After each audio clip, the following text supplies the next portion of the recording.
Hey everyone, welcome back to my channel. My name is JALYSSA. I'm the owner and lead planner of my business, Lovely Soiree, where I help brides-to-be plan their own wedding. So in today's video, it's going to be a good one. We're going to be discussing ways to save on your wedding. So, once when you start buying things for your wedding, it will add up. So I'm going to give you my top 10 things where you can save on by while you're planning your wedding. So let's get started. So the first one is save the dates. So from experience, I did buy save the dates, and let me tell you, not everyone got them. So for one, I think we bought about, I don't know how many we bought, but we bought a lot of save the dates when I was getting married. And let me tell you, not everyone got those save the dates because they got lost in the mail. So that was like a waste of money. And plus, when people do get save the dates, they stick them on the refrigerator, and then they're still asking you, when is your wedding? So what's the point of even buying save the dates? So once we have your date locked in and you have your venue booked, just send a text and be like, hey fam, I'm getting married this date, and the invitations will be following very soon. So yeah, so I would say skip the save the dates unless you want to buy them. So I'm not saying don't buy them if you really want to get them, but I'm just letting you know that people are still going to ask you, when is your wedding? So the next thing I would say, a videographer. So, not too many people are going to agree with this because it's always good to capture the moment on video. But if you're looking for ways to save, I would say maybe opt out of, not booking the videographer. What you can do is the Knot has an app. It's called The Guest, and I actually use this for my wedding too. And what that app is, and I will link it down below for you in case you're wondering what it is and if you want to use it for your wedding. So the Guest app is basically you set it up and then you invite your guests to the app to download, and then on that same day of your wedding, they will take videos and pictures, and it will automatically send those videos and pictures to the app. So then you'll be able to keep all of these things after you get married, and then instead of being like, oh, send me that video you took of my wedding. But when they do take pictures and videos, it will automatically go directly to the app. So that's a good option too, in case you don't want to get a videographer. So the next thing would be floral arrangements. So if you have, a whole bunch of tables and you can't afford all of the tables to be filled up with all these luxurious floral arrangements, what you can do is you can repurpose your floral arrangements from your ceremony and bring them over to your reception. So that's another option. And also too, your bridal bouquets, you can reuse those as well. And if you have a head table, you can reuse those bridal bouquets for your head table too, or just areas around your reception. Either way you want to play it, you can repurpose those things. And so tip number 4 is, do you actually want to buy your wedding dress, or do you want to rent it? To be honest with you, and this is gonna have to be another video where I talk about the things that I do regret buying for my wedding.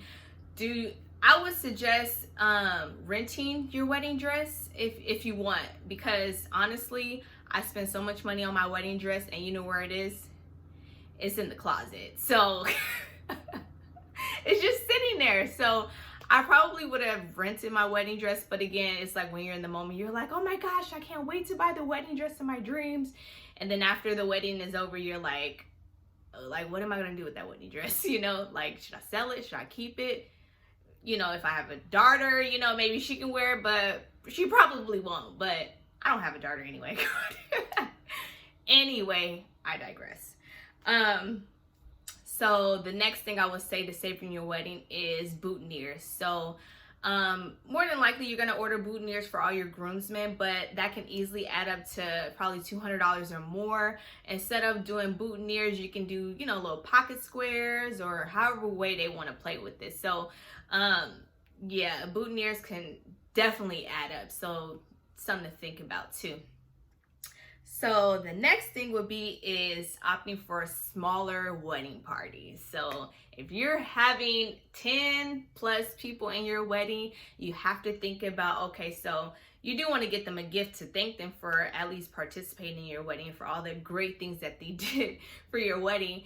And that's something to think about, because once when you start buying gifts for everybody, that would easily add up. So I am just letting you know. And also too, if you want to do those cute little proposal boxes for your bridesmaids, and it's always cute to do that, but it does add up. So that's something to think about too. The next thing I would say is to ditch escort cards. So they do look really elegant while they're all laid out on the table for your guests to grab and see where they're being seated at, but like, do you really need them? Instead of doing escort cards, you can do a seating chart, and you can get really creative with it too. So I actually had a seating chart too for my wedding, and it worked out pretty good. Okay, so the next one would be, this kind of ties in with floral arrangements too. So you can use candles as your centerpieces. So in case you can't afford all of the luxurious floral arrangements, you can fill your entire room with candles. And that's if your venue allows you to have open flames at your reception. So, and it does make it a really romantic feel and elegant feel for your wedding too. So, and you can't go wrong with candles too. So it definitely does set the mood for your wedding.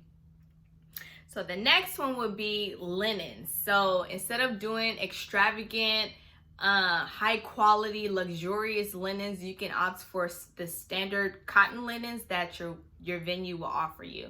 And you can also add a decorative table runner over your table as well. And it'll save you about probably $25 per table too. So that's something to think about. And the last one is ditching a guest book. So 9 times out of 10, people are not going to sign that guest book. So do you really need it? I'm sure you can think of other creative ways to do this when your guests arrive. You can have a photo booth if you want, or you can even get like a cute little Polaroid and people take pictures and hang them. So you can do that too. So I would definitely suggest maybe opting out of getting a guest book. So yeah, that was my top 10 tips on saving for your wedding. And if you like this video, make sure you like it. And if you enjoy watching these videos, make sure you subscribe to my channel. I would really appreciate it. And I do appreciate you guys watching as well. And so until next time, see you soon. Bye.